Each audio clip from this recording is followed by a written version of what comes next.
Hello student, class 9th science chapter 2nd is matter around us pure. Today's topic phase of colloids. Phase of colloids क्या होते हैं? Last video में student हमने discuss किया था colloidal state क्या होती है और कोलॉइड्स की प्रॉपर्टीज क्या क्या होती हैं कोलॉइडल सॉल्यूशन की. नेक्स्ट टॉपिक है phase of colloids. Phase of colloids two phase होती हैं कोलॉइड्स की, जैसे सॉल्यूशन की टू फेज होती हैं सॉल्यूट एंड सॉल्वेंट. ऐसे phase of colloid colloidal solution की भी टू फेज होती हैं, एक disperse phase and dispersion medium. अब डिस्पर्स फेज क्या होती है? It is the component present in small proportion and is just like a solute in a solution. Dispersion phase क्या होती है? जैसे हमने लास्ट वीडियो में डिस्कस किया था कि जो सॉल्यूशन है, सॉल्यूशन की फेज सॉल्यूशन है, सॉल्यूशन की एक फेज कौन सी थी? सॉल्यूट. तो सॉल्यूट किस अमाउंट में होता था? सॉल्यूशन में स्मॉल अमाउंट में. ऐसे जो कोलॉइडल सॉल्यूशन है उसमें स्मॉल अमाउंट में जो फेज होती है उसको बोलेंगे disperse phase.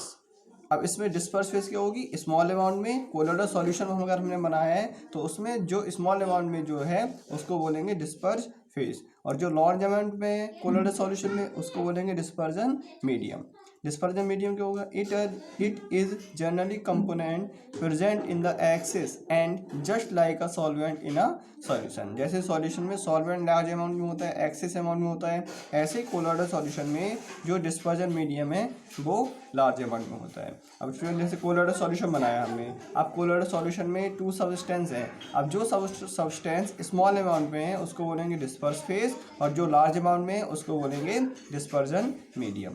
Example solution of silver and water. अगर हमने सिल्वर एंड वाटर का सॉल्यूशन बनाया है तो हमने सिल्वर को डिजॉल्व किस में किया होगा? वाटर में. तो सिल्वर स्मॉल अमाउंट में, वाटर लार्ज अमाउंट में. तो जो स्मॉल अमाउंट में होता है वो क्या होता है? Disperse phase. तो इसमें डिस्पर्स फेज कौन सी होगी? सिल्वर. और जो लार्ज अमाउंट में होता है वो डिस्पर्जन मीडियम. तो लार्ज अमाउंट में कौन है इसमें? वाटर. तो वाटर जो आएगा वो डिस्पर्जन मीडियम में आएगा. अब different type of colloidals, different types of colloids है. अब डिफरेंट टाइप ऑफ कोलॉइड यहाँ पे डिस्पर्स फेस है, यहाँ डिस्पर्जन मीडियम. यहाँ टाइप्स किस टाइप का कोलॉइडल सॉल्यूशन फॉर्म होगा और उसका एग्जाम्पल. अब डिस्पर्जन फेस, यहाँ डिस्पर्स फेस का मतलब क्या होता है? सॉल्यूट. डिस्पर्जन मीडियम का क्या मीन्स होता है? Like a solvent. तो हम सॉल्यूट को डिजोल्व कर रहे हैं किसमें? सॉल्वेंट में. तो टाइप्स किस टाइप का कोलॉइडल सॉल्यूशन फॉर्म होगा? अगर स्टूडेंट यहाँ पे डिस्पर्स फेस लिक्विड है और डिस्पर्जन मीडियम गैस है तो हम लिक्विड को गैस में डिजोल्व कर रहे हैं, तो किस टाइप का कोलॉइडल सॉल्यूशन बनेगा? एरोसॉल. Example fog. फॉग किस टाइप का कोलॉइडल सॉल्यूशन होता है? एरोसॉल. अगर हम सॉलिड को डिजोल्व करें गैस में, अगर डिस्पर्स फेज सॉलिड है, डिस्पर्जन मीडियम गैस है, तो सॉलिड को गैस में डिजोल्व करें तब भी किस टाइप का कोलॉइडल सॉल्यूशन बनेगा? Aerosol. Example smoke, automobiles, exhaust. इसमें क्या होता है? सॉलिड किस में डिजोल्व होता है? गैस में. Next gas. गैस को हम किस में डिसॉल्व करें? लिक्विड में. तब किस टाइप का कोलॉइडल सॉल्यूशन बनेगा? फॉर्म. इसका फॉर्म टाइप का सॉल्यूशन बनेगा. एग्जाम्पल इसका शेविंग क्रीम.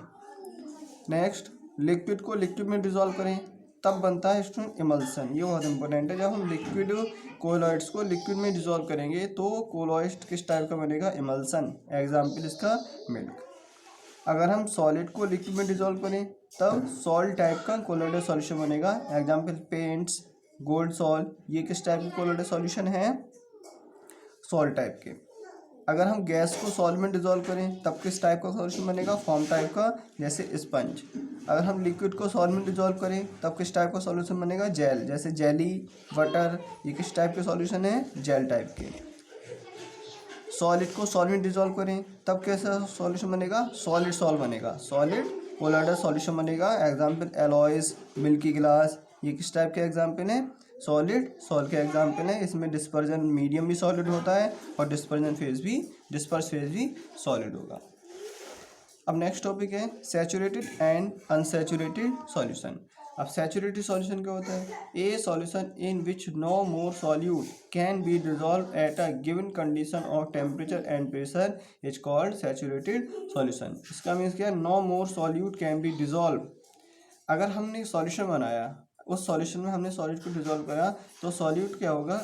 एक अपना,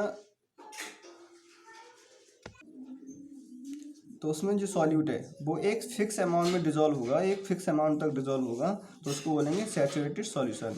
फिर अगर सॉलिड उसमें फिक्स अमाउंट में डिजोल्व हो गया तो उसके बाद हम सॉलिड को उसमें डिजोल्व नहीं कर सकते, तो उसमें नो मोर सॉलिड, यानी उसके बाद फिर सॉलिड को डिजोल्व नहीं कर सकते, तो उसको बोलेंगे सैचुरेटेड सॉल्यूशन। अनसैचुरेटेड सॉल्यूशन क्या होता है? A solution that can dissolve more solute in it, इसमें मोर सॉल्यूट डिजोल्व करा सकते हैं, तो जो सॉल्यूशन बनेगा उसको अनसैचुरेटेड सॉल्यूशन बोलेंगे। In it at the given temperature is called an unsaturated solution. Next है chemical and physical change. Chemical change क्या होगा? जिसमें न्यू सब्सटेंस फॉर्म होते हैं। फिजिकल चेंज क्या होता है? इसमें न्यू सब्सटेंस फॉर्म नहीं होते हैं, ओनली फिजिकल स्टेट चेंज होती है सॉल्यूशन की।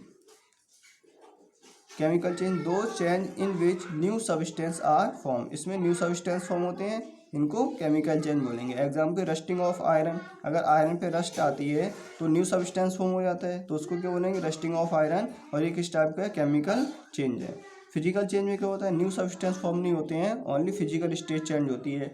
Those change in which no substance are form, no substance are form are called physical change. Example melting of ice, अगर हम आइस को मेल्ट करें तो वो लिक्विड में चेंज हो जाता है, तो ओनली आइस सॉलिड से किस में चेंज हो जाता है? लिक्विड में चेंज हो जाता है, तो ओनली फिजिकल चेंज हो रहा है, केमिकल चेंज नहीं हो रहा है, तो उसको बोलेंगे physical change. Thank you students.